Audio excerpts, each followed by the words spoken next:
To steal a fucking quote from John Chapman, you know, gunfighting is about milliseconds and millimeters.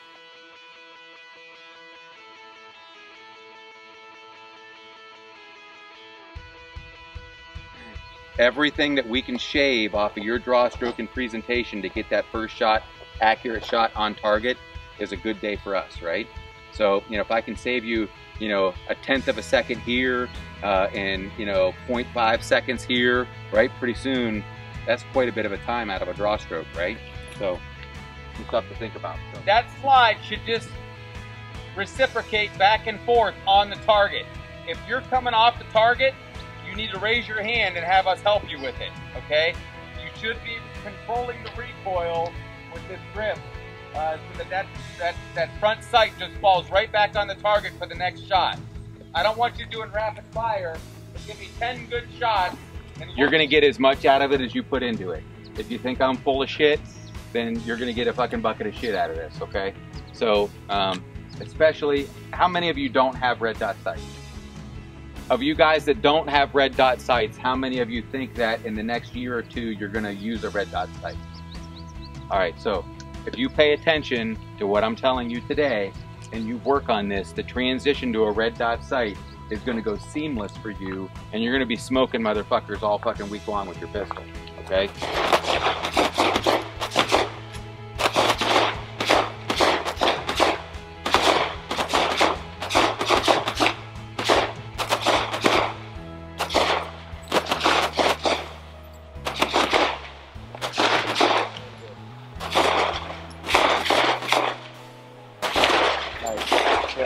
Right in the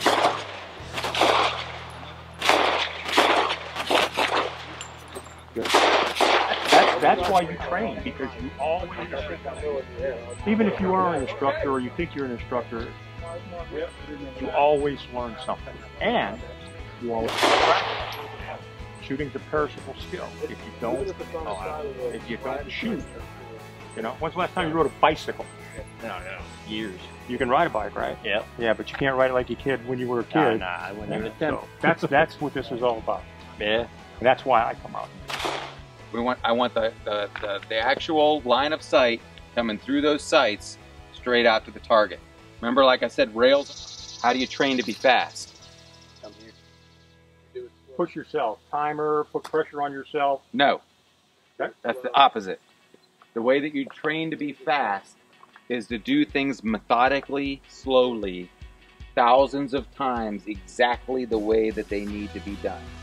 The only way that happens is if you do it exactly the same way over and over again.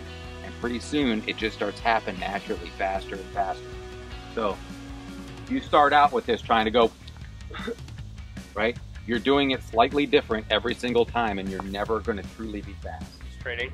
And I'm here with Todd. This was actually Todd's first handgun class. So Todd, what kind of drew you out to seek actual training? I've always been wanting to do it, but unfortunately, like everybody, you procrastinate, you wait, you do it. I'll do it tomorrow, I'll do it next week. Well, a friend of mine said, I'm doing it, and I said, well, time to go, let's do it. And you know, it's one like everything in life, when you find out you love it, you should have done it sooner. So don't wait, do it now, don't hesitate. Get it in, because you're going to regret not doing it sooner. First handgun class, what are some of the biggest takeaways for you that you maybe thought coming in, or some misconceptions you might have had that kind of got blown out of the water today? Being my first time out for something like this, I didn't have any, you know, conceptions to go into. I pretty much wanted to come in it with an open slate. As far as the takeaway from it, the biggest thing was the quality of instructors. They really took care of every student.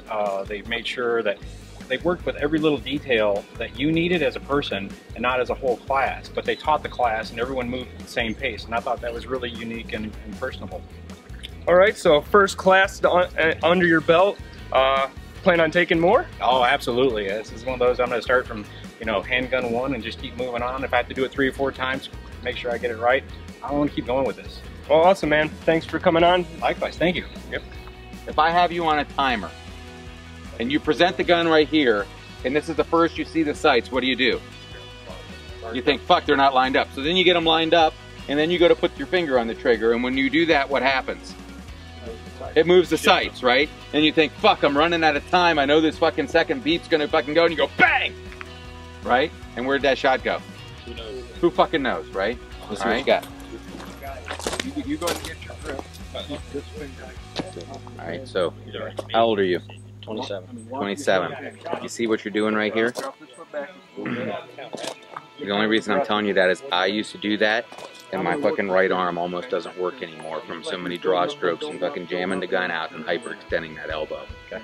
You're gonna injure yourself eventually. Okay, so I don't. Your elbows should be locked. Okay, but that hyperextending right there, your body can only take so much of that. Okay, all right. With my background with Steve Fisher, Pat Rogers, Joe, Will Petty, I thought Joe did a fantastic job today. I really did. Joe has a couple little nuances that I thought work a little bit better for me. Feel that? Yeah. That's what you should feel when you're gripping the gun. Is that what you feel? No. Not at all, right? Okay. The other thing I'm going to tell you, the grip with your right hand is way too fucking much. What I want everybody to do right now is I want you to look at your thumb. Look at your thumbnail specifically. Do you see the little tiny ridges in that thumbnail? Do you see how you have to focus on your thumbnail? Now what I want you to do is I want you to push your thumbnail out to where your front sight is. And I want you to see those ridges. All right? I need you guys looking at your front sight like you want to see the ridges in your fingernail on that front sight.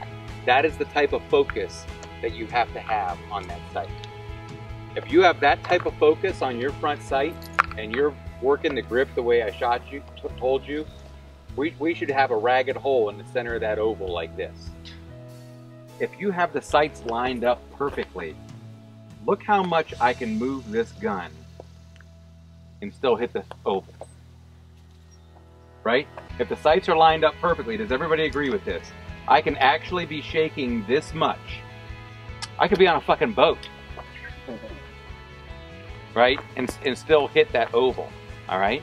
What I'm telling you is if you can focus like the ridges of my fingernail on that front sight through that rear sight aperture, you can't miss this oval. Does that make sense? Alright? We got the grip down. We're not changing anything about the way that our muscles stay the same muscle tone throughout the entire shot. We're not changing the grip, the amount of force we have on the gun. We see the front sight, we focus, we see the ridges of the fingernail on the front sight, we press the trigger straight to the rear, and the shot goes where it needs to go. That's how easy this is, right? Alright, so the reason we get the magazines hanging up is because look at my little tiny hand. My thumb can barely reach that. So we try to cheat over like this, and I hit the magazine release. That time it worked, right? We try to cheat this over and hit it, see it bump down, and it didn't come out. So now you're going like this, trying to get the magazine doing the Glock shake, right? If you drag the index finger of your non-shooting hand, right, across the bottom of the trigger guard and pull the gun into your thumb, you will get positive release of the magazine every time. You know, you're out presenting the gun, you go to slide lock, or you get a click instead of a bang. Does that make you happy? Yes. All right. You bring the pistol back into your workspace, engage that magazine, and keep the gun up here in front of your face. Load the gun here, so all you have to do is present the gun right back out. Shoot the camera, right? If you want to get shot, absolutely. Yeah. I will dump a mag. Do you think I could actually hit that? There's no lines. Oh, you'll find a way. Good.